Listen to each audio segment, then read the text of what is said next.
All we had to do was follow the damn train, CJ. Da, sigurno ste čuli ovu rečenicu milion puta.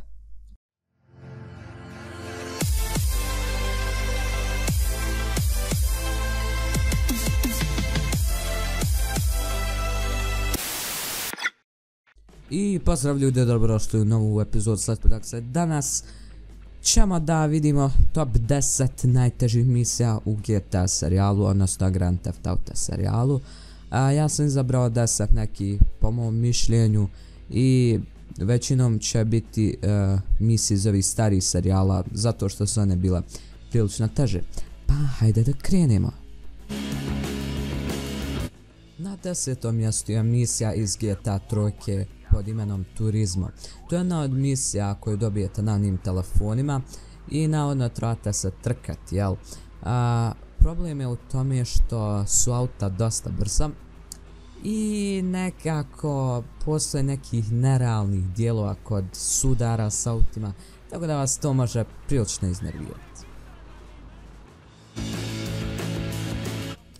I na 9. mjestu je misija iz GTA 4 The Snowstorm, misija u kojoj morate preuzeti, hajmo reći, robu. Pod robu podrazumijevamo drogu, jel? I znači robu iz neke stare napuštene bolnice gdje imate mnogo pucanja i nije to sve, nego ako naručite odmah dobit ćete nećete dobiti zapravo ništa, već će vas policija ganjat. Da, onda morate pobjeći još pod policije, tako da zasluženo 9. mjesto na ovom skali, šta je već.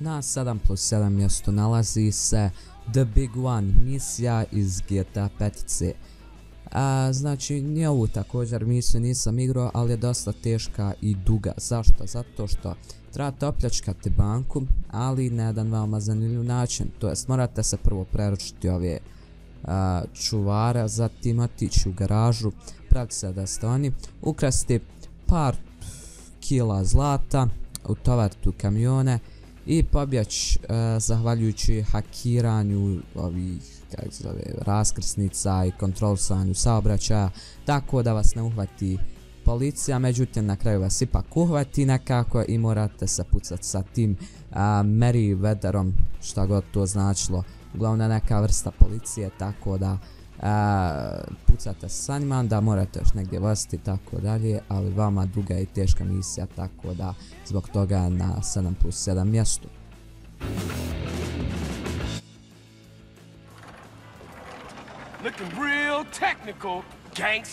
Sljedeća misija nas vodi u GTA San Andreas, misija na 7. mjestu, Life's a Beach kod OG Loka, The Rappera po navodnim znacima.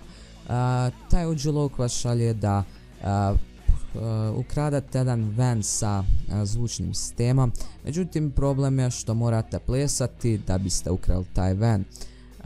Znači to plesanje je veoma teško zato što morate pogoditi, to jest pritisnuti određenu tipku u određeno vrijeme i treba vam dosta vremena da se uvježbate tajming i osjećaj za tipke jednostavno, a nakon toga kada dostignete određeni broj tih poena, dobijete nekako dozvolu za taj van i možete ući u njega, ali vi jednostavno ste jedna papčina koja pobjegne sa njim i počnu vas ganjati neki ublahašci sa ganovima i nekako uspijete pobjeći i morate staviti taj van u garažu na sigurno mjesto. I ova misija zasluženo je na 7. mjestu. Jej. Na 6. mjestu je misija iz GTA Vice City pod imenom Death Row, misija u kojoj vas zove Kent Paul i govori kako je Lance Vance vaš prijatelj u opasnosti i vi ga morate spasiti, a navodno je za to odgovoran Ricardo Diaz koji vas izdaje zapravo u tom dijelu igre. Šta radite vi? Vi morate spasiti Lance Vance-a, međutim to nije toliko jednostavno. Prvo, nakon duge pucnjave na smetlištu gdje se nalazi Lance Vance, vi ga spasite i problem je pobjeći sa njim, jeli, zato što vas ganja brdo automobila, to jest iz te Diazove mafije i pokušava vas ubiti i zaista je teško pobjeći, tako zbog toga je na 6. mjestu. I misija koja se nalazi u sredini, tačnije na 5. mjestu, je misija Vertical Bird iz GTA San Andreasa. To je misija u kojoj morate ukrasti hidru iz vojne baze u obliku broda, tako da vam Mike Toreno usputi daje upute šta ćete raditi sa njom i tako dalje. Međutim, Mike Toreno vas uvlači u svakakva govna.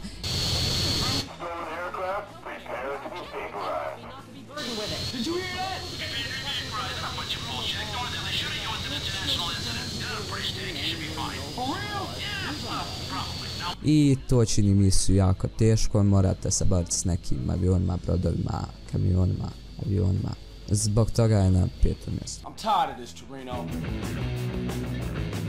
I 4. nas misija također vodi u GTA San Andreas, misija sa imenom Supply Lines kod gospodina Zeroa, koji drži RC shop, to jest shop raznih igračaka koji se pokreću na neke daljinske i uglavnom morate upravo sa jednom takvom igračkom koja se zove RC Baron ili ti avion koji može da puca, nebitno, uništiti par Berkeley vanova ili Berkeley kombija.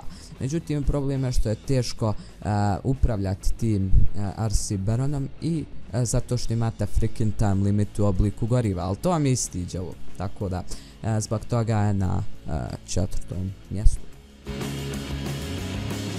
I 3. misija pored nas vodi u GTA Vice City, misija pod imenom Demolition Man kod Avery Carrington, jednog od protagonista te iste igre. Cilj misije je uništiti zgradu koja se pravi, hajmo reći, in construction, kako bi se to reklo. Znači, ta misija je veoma teška zbog toga što je taj helikopter pomoć kojeg vi to činite. Opet RC, stvarno, Rockstar. Morate zakomplikovati svaku misiju sa RC-evima. Uglavnom, cilj te misije je uništiti tu zgradu sa tim RC Goblinom ili RC helikopterom nekim, koji ima magnet na sebi i on može taj magnet da ponese određen teret u obliku bombe. Tu bombu morate postaviti, to jest više bombi morate postaviti na određena mjesta. Ta mjesta malo je zajebano doći do tih mjesta. Zašto? Zato što su kontrole fucking easy i treba vam pol sata da skontate kako se polijeće. Vjerujte, istina. Uglavnom, dosta su teške kontrole i teško je, znači, postaviti bombu zato što vas napadaju freaking builderi, znači bauštelaš, kako se kaže bauštelaš? Nebitno. Glavni graditelji vas ti napadaju sa čekićima, čak i neki policajci pucaju sa pištoljima, tako da to čini misiju freaking još težom, tako da zbog toga je na 3. mjestu.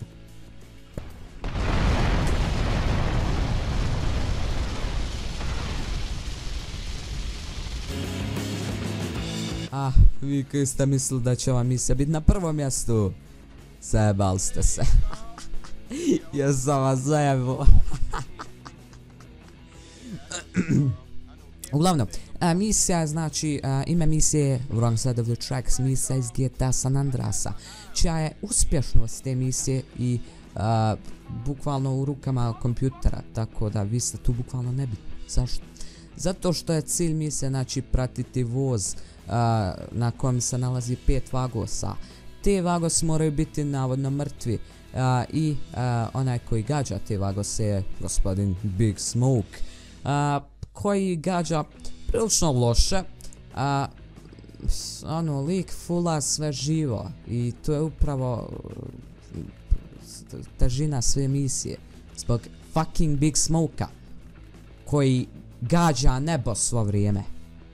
Uglavnom, verovatno je Rockstar htio napraviti to previše realističnom misijom, pošto Big Smoke nosi naočale i možda ima astigmatizam i ne može da utrafi svjetlosne zrake, pa ne može da pogodi vagosa, šta ja znam. Ili jednostavno, kompjuter je napravljen tako jednostavno da iznervira igrača, šta ja znam. Šta je Rockstar naumio, nemam pojma. Uglavnom, prilično je teška misija i svi prelaze barem iz jednog trećeg, četvrtog pokušaja, zato što je treba malo skontati taktiku. Uglavnom, teško je, znači morate skontati taktiku. Zašto? Zato što pored toga što je Smoke loš ciljač, uglavnom teško je zato što mnoge prepreke se nalaze na putu i auta eksplodiraju, uglavnom svašta nešto, tako da je prilično teško i zaslužena ova misija na drugom mjestu. A vi mislite da je na prvom.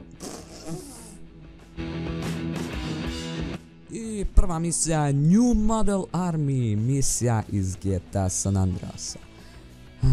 Zaslužena na prvom mjestu. Zašto? Zato što RC opet dovoljno objašnjava. Uglavnom nismo imali baš najbolja iskustva s ovim RC-evima, tako ni u ovoj misiji. Cilj misije je zapravo veoma jednostavan. Cilj je da baciti bandita. Kako to zvuči, evo, bandita. Kao neki Prison Break, evo. Uglavnom cilj je RC Bandit, to vam je kao vozilo u obliku neko malo formulica, neka autić neki, niće vezeba.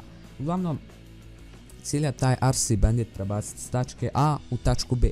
Tačka A predstavlja našu bazu, tačka B predstavlja bazu Berkleya. Sada, put između tačke A i tačke B je veoma zajeban. Zašto? Znači, vi morate odjebati taj put, znači da ne bude više zajeban. I to postižete pomoću RC Goblina, ponovo onog istog helikoptera koji smo imali u trećoj misiji. Znači, imate razne plankove, kako se to kaže, daske, uglavnom, pomoću kojih možete praviti mostove, zatim morate sklaniti neke barele koje sprečavaju put, tako dalje. Međutim, imate i bombe koje bacate na tenkove i ostale neprijatelje koje se nalaze na putu i pucaju našeg Zeroa, to jest bandita kojeg kontroliše Zero. I to je veoma teško. Probajte misiju pa ćete vidjeti. Patit ćete se kod crnci. I to je bilo to što se tiče ove epizode, nadam se da vam je epizoda bila zanimljiva. U komentare napišite neke od vaših najtežih misija u GTA serijalu i vidimo se u sljedećem klipu. Ostavite like, share, koment i post. Ćao!